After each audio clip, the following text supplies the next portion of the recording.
Welcome back to my digital channel. Real Sociedad और Barcelona का game आज होने वाला है और बहुत ही इंपॉर्टेंट गेम है।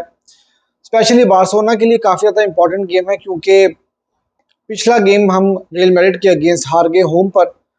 और एक ऐसा गेम जो हम थ्रू आउट दी मैच हम बेहतर टीम थे और मैच ऑलमोस्ट जीते हुए थे, लेकिन जिसको कहते हैं ना जबड़ों में से जीत निकाल कर ले जाना, तो रियल मैड्रिड ने वही बार्सिलोना के साथ किया।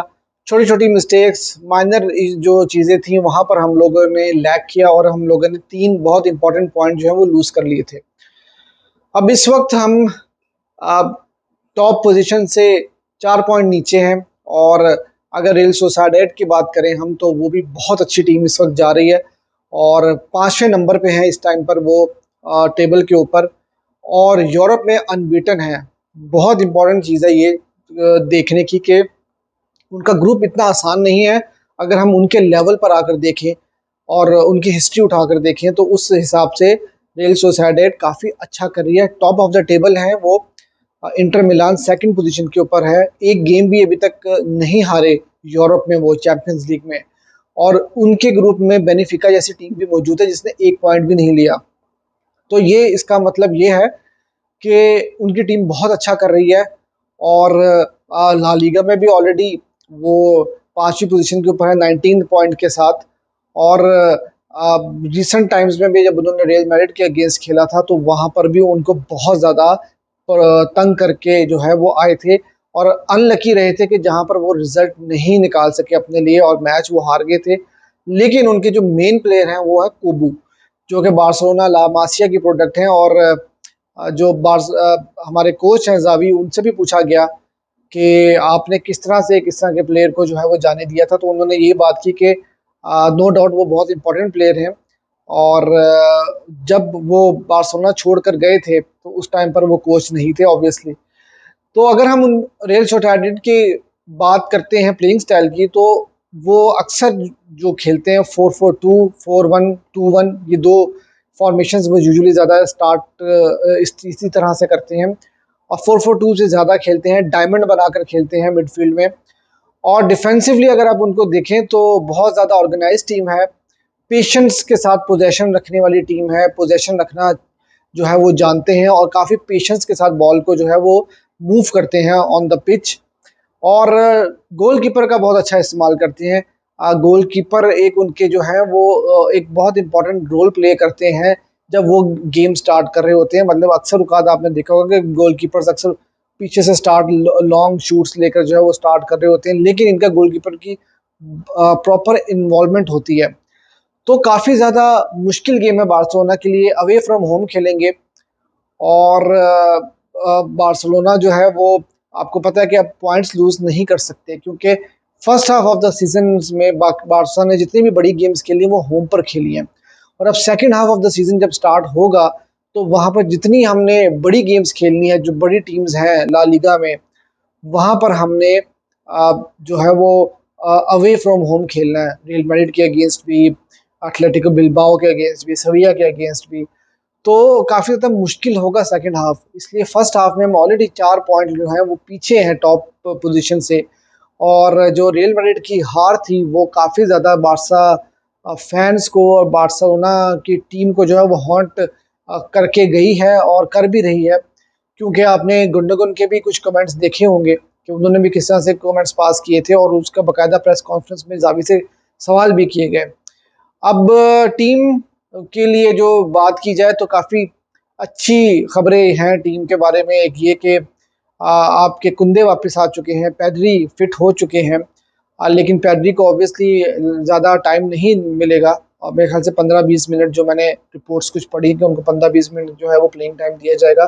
कुंदे फिट हैं और बार्सिलोना को अब देखना होगा कि बार्सिलोना किस लाइनअप के साथ उतरेगा, किन प्लेयर्स को जो है वो खिलाएगा। क्योंकि बार्सिलोना के पास डिफेंस में बहुत अच्छे ऑप्शंस हैं और उसके बाद मिडफील्ड में भी अब रोमियो के बारे में भी काफ़ी ज़्यादा सवाल हुए। फैंस ने काफ़ी ज़्यादा क्रिटिसाइज़ किया पिछली गेम जो मैड्रिड के अगेंस्ट हुई थी, और जावी से प्रेस कॉन्फ्रेंस में सवाल भी किए गए उसके बारे में। और उन्होंने ये बात की कि यार रोमियो फिजिकली बहुत अच्छे प्लेयर हैं, कभी कभी हो जाता है कि प्लेयर से परफॉर्म नहीं किया जाता और उनको इंडिविजुअली वीडियोस बना के दिखाई गई हैं कि भाई आपने यहाँ यहाँ गलती की थी, उसको आप कैसे इम्प्रूव करेंगे। तो ये एक अच्छा साइन है और वाकई में ऐसा होता है। एक ऐसा प्लेयर जो 32 ईयर्स का है और उसके बाद वो नी इश्यूज के साथ मैच खेल रहा है, नी प्रॉब्लम भी थी उनको, तो वहां पर मैं समझता हूँ कि जावी को जो है थोड़ा सा देखना चाहिए था। जब आपकी टीम अच्छा कर रही है तो आपको अननेसेसरी जो है वो चेंजेस नहीं करने चाहिए थी। दूसरी तरफ रफीनिया और लेवेंडोस्की वो भी फुली फिट है अकॉर्डिंग टू जावी, तो वो कल स्टार्ट भी कर सकते हैं। अब देखना ये होगा कि रफीनिया को क्या हम फिर उसी पोजीशन पे खिलाएंगे, विंग की पोजीशन पे, जहां पर मैं बिल्कुल भी इस चीज से एग्री नहीं करता कि उनको वहां पे खेलना चाहिए। जावी ने पिछले कुछ गेम्स जब रफीनिया इंजर्ड नहीं हुए थे तो उनको मिडफील्ड में खिलाया था, तो मेरे ख्याल से वो एक बेहतर पोजीशन थी। लेकिन अब फरमीन लूपेस उस पोजीशन के ऊपर बहुत अच्छा खेल रहे हैं और मैड्रिड के अगेंस्ट भी उनकी परफॉर्मेंस बहुत ज़्यादा अच्छी रही थी। तो इस वक्त थोड़े से हेडिक ज़रूर है जावी के ऊपर के यार वो किस फॉर्मेशन के साथ उतरे और किस प्लेयर को जो है वो स्टार्ट कराएं। कभी कभी आपके पास ऑप्शंस नहीं होती हैं और आप सर पकड़ के बैठ जाते हैं, कभी कभी आपके पास काफ़ी ज़्यादा ऑप्शंस होती हैं, तो आपको तब भी समझ में नहीं आ रहा होता कि आप किस कॉम्बिनेशन के साथ किस प्लेयर को जो है वो उतारें।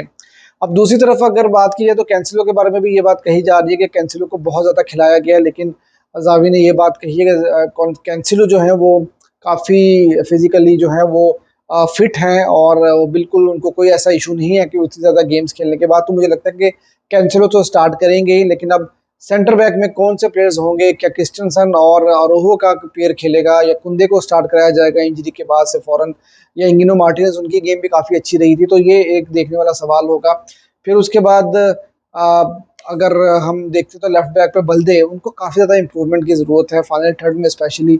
अब पिछले सीज़न में उन्होंने 7 या 8 असिस्ट दिए थे, लेकिन इस सीज़न में वो काफ़ी अच्छा खेल रहे हैं, सब कुछ उनका ठीक है, लेकिन फाइनल थर्ड में उनको काफ़ी इम्प्रूव करना पड़ेगा। उनको जो फाइनल पास है उसमें काफ़ी ज़्यादा इम्प्रूवमेंट करनी पड़ेगी। उसके अलावा गुंडोगन तो ऑब्वियसली मुझे लगता है कि वो स्टार्ट करेंगे। गावी की परफॉर्मेंस भी बहुत अच्छी रही थी और जॉ फेलिक्स ऑब्वियसली वो आपके जो है मेन मैन है इस सीज़न में, बहुत अच्छा परफॉर्म कर रहे हैं। और बार्सिलोना ने जो पिछला गेम मैड्रिड के अगेंस्ट हारा भी था, वो वहाँ पर जो मेन इशू था वो ये था कि हमने चांसेस अपने अवेल नहीं किए थे, और इसी वजह से मैं ये बात कह रहा था कि हमें जावी को ज़्यादा ब्लेम नहीं करना चाहिए, क्योंकि जावी ने खुद आकर तो भाई गोल कन्वर्ट नहीं करने ना, तो हमें अपने चांसेस देने पड़ेंगे। लेवेंडोस्की और रफीनिया इतने ज़्यादा शार्प नज़र नहीं आए थे पिछले गेम में, लेकिन होपफुली एक हफ्ते का गैप भी हमें मिला, थोड़े से प्लेयर्स को रेस्ट भी मिला होगा फिजिकली और ट्रेनिंग्स भी अच्छे से की होंगी, तो मुझे लगता है कि बार्सिलोना अब थोड़ा सा फुली फिट होकर जो है वो कल उतरेगी और गेम आसान नहीं होगा। रियल सोसाइटी काफ़ी अच्छा खेल रही है और बार्सिलोना के पास जो है वो इस वक्त पॉइंट लूज करने का बिल्कुल भी जो है वो मौका नहीं है उनके पास। उनको अच्छा ही करना है और 3 पॉइंट लेकर ही आने होंगे अगर उनको टाइटल रेस के अंदर बने रहना है, क्योंकि जिस तरह मैंने आपको पहले बताया कि बार्सिलोना ने मोस्टली जो होम गेम्स हैं बड़ी, वो इस first half of the season में खेलनी है, सेकेंड हाफ ज़्यादा टफ होने वाला है। और अब देखना ही होगा कि बार्सिलोना जो है वो किस तरह से अपनी गेम को अप्रोच करेगा, क्या वो हाई लाइन खेलेंगे और क्या बार्सिलोना जो है वो थोड़ा सा पेशेंस शो करेगी। लेकिन जिससे मैंने आपको बताया कि रियल सोसाइटी का वो थोड़ा सा ये है कि वो पेशेंस के साथ जो है वो पोजीशन रखती है और उनके पास इतने बड़े नाम नहीं है, लेकिन क्वालिटी ज़रूर है उनके पास, क्वालिटी ज़रूर है और वो आपको हर्ट कर सकते हैं, जिस तरह हम लोग पिछली कुछ गेम्स में हर्ट हुए और छोटी टीम्स के अगेंस्ट जो हमने पॉइंट लूज़ किए, वो आज हमें जो है वो मुश्किल हो रही है उन चीज़ों की। तो हम लोगों को जो पीछे जो हमारी बैक लाइन है ना, उसको बहुत ज़्यादा देख के संभल के खेलना पड़ेगा। रोमियो अगर खेलते हैं तो उनका रोल बहुत ज़्यादा इम्पोर्टेंट होगा, क्योंकि जब कोई टीम ऐसी होती है जो कि 2-3 पासेस में आपको अटैक करती है, आप पे काउंटर करती है, तो वहाँ पर हमारी टीम जो है वो थोड़ा सा बुखला जाती है और हम लोगों को जो है ना डिफेंसिवली काफ़ी ज़्यादा प्रॉब्लम्स होती हैं।